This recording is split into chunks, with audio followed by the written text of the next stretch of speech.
샬롬. 오늘은 사무엘상 4장 1절로 22절의 말씀을 나눕니다. 우리가 엊그제 사무엘상 2장을 말씀 나누면서 어떤 하나님의 사람이 엘리 집안에 대한 하나님의 심판을 예언했음을 살펴보았습니다. 그리고 이제 사무엘상 3장에서 사무엘이 여호와께로부터 받은 엘리 집안의 심판을 증거했습니다. 이와 같은 엘리 가문의 심판에 대한 예언이 오늘 본문에서 그대로 이루어지는 것을 볼 수가 있었고, 오늘 본문 4장은 이렇게 시작을 합니다. 본문 1절입니다. 사무엘의 말이 온 이스라엘에 전파되니라. 이스라엘은 나가서 블레셋 사람과 싸우려고 에베레셀 곁에 진치고 블레셋 사람은 아벡에 진쳤더니, 사무엘이 민족의 지도자로 부상할 무렵 지중해 해변 평야지대에 거주하던 블레셋이 이스라엘을 침공해 왔습니다. 이에 이스라엘은 에베레셀 곁에 진을 쳤으며 블레셋은 아벡에 진을 쳤습니다. 그때 블레셋 사람들이 선제 공격을 해서 이스라엘 사람 4,000명가량이 전사했습니다. 전쟁에서 패하자 이스라엘 장로들이 탄식하며 하나님을 원망했습니다. 본문 3절 상반절입니다. 백성이 진으로 돌아오매 이스라엘 장로들이 가로되 여호와께서 어찌하여 우리로 오늘 블레셋 사람 앞에 패하게 하셨는고. 이들은 자기 죄를 생각하지 않습니다. 오히려 여호와께서 자신들과 함께 하셔서 언제나 적을 물리쳐야 한다는 것은 당연하게 생각도 했습니다. 여호수아서 7장에 보면 여호수아는 아이성 전투에서 패배한 후에 회개하면서 여호와의 뜻을 먼저 물었던 것과는 아주 대조적입니다. 블레셋과의 전투에서 패한 이스라엘 백성은 여호와의 뜻을 묻는 것이 아니라 전쟁의 패배의 원인을 방법론에서 찾았던 것입니다. 그들은 언약궤를 가져가지 않아서 졌다라고 생각을 했습니다. 본문 3절 하반절입니다. 여호와의 언약궤를 실로에서 우리에게로 가져다가 우리 중에 있게 하여 그것을 우리 원수들의 손에서 구원하게 하자 하니.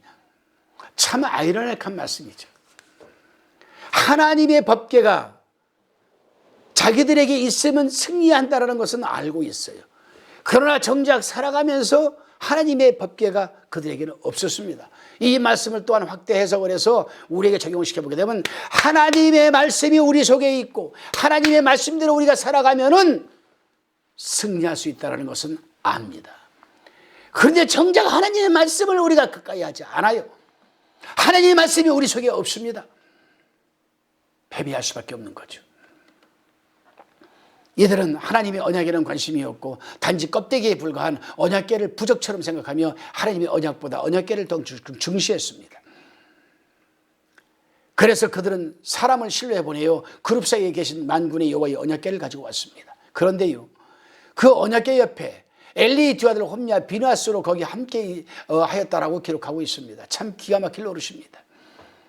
하나님의 말씀의 상징인 이 언약궤를 누가 메고 옵니까? 지금 신실한 제사장이 아니라 그 곁에 온갖 죄악을 짓고 있는 홈리와 비느하스가 거기에 함께 있었다는 사실입니다. 언약궤 앞에 서 있던 엘리 두 아들들의 모습을 상상해 보십시오. 얼마나 위풍난당한 모습으로 서 있는 것이겠습니까? 언약궤가 있으니 이제 천하무적이라도 된 것처럼 서 있지 않았겠습니까? 그러나 성경은 이 장면의 결론을 이렇게 묘사하고 있습니다. 본문 22절 말씀입니다. 또 이르기를 하나님의 궤를 빼앗겼으므로 영광이 이스라엘에서 떠났다 하였더라.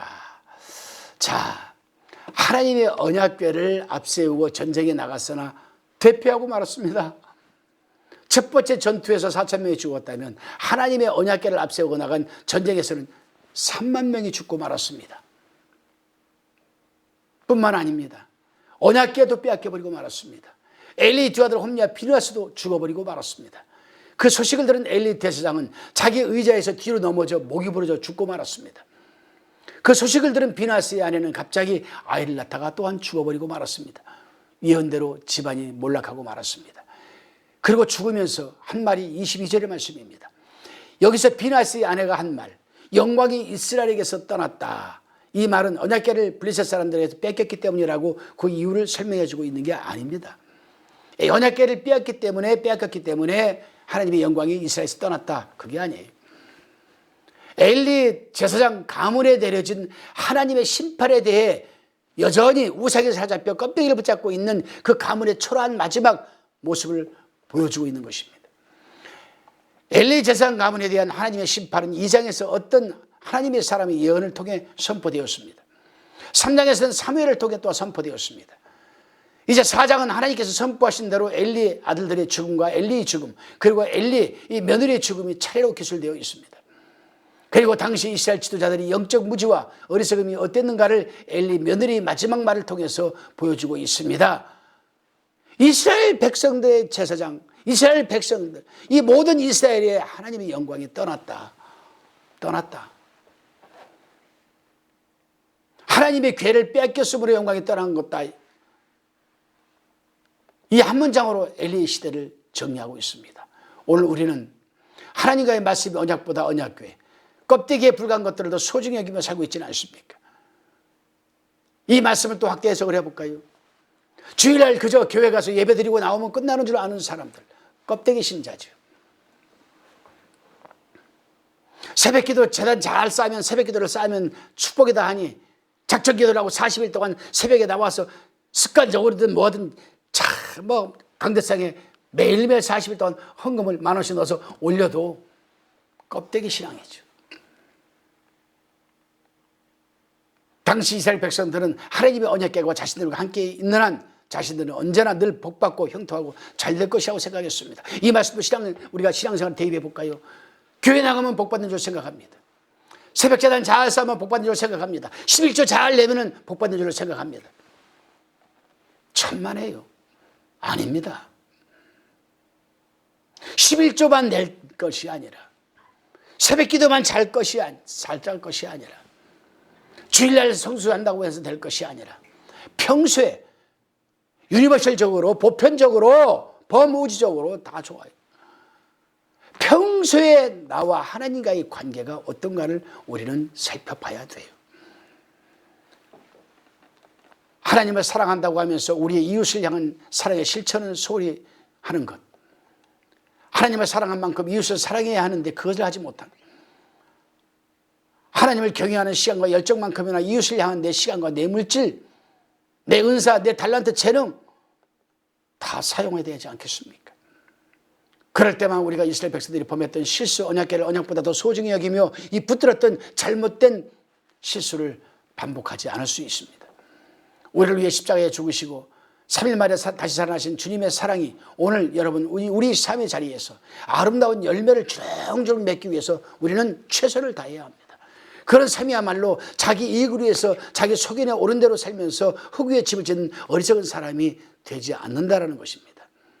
오늘 하루도 여러분 정말 이왕 예수 믿는 거, 좀 멋있게, 진실되게, 정성껏 하나님을 감동시킬 만큼 한 달이 되시기를 주님의 이름으로 축원드립니다.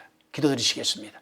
주님, 하나님의 언약을 실천하기보다는 껍데기에 불과한 언약궤를 붙들고 있는 이스라엘 백성들의 모습을 보게 해주시니 감사합니다. 하나님을 사랑하는 만큼 우리의 삶의 자리에서 사랑을 실천하옵소서. 자기 이익을 위해 자기 소견에 오른 대로 살지 않게 해주시고 결국 흙으로 돌아갈 인생임을 늘 기억하게 하옵소서. 흙 위에 집을 짓는 어리석은 인생이 아니라 반석 위에 인생의 집을 짓는, 그래서 하늘에 영적인 자산을 많이 쌓아두는 오늘 하루가 되게 하여 주옵소서. 감사드리옵고 그럼에도 예수 그리스도 이름으로 기도드리옵나이다.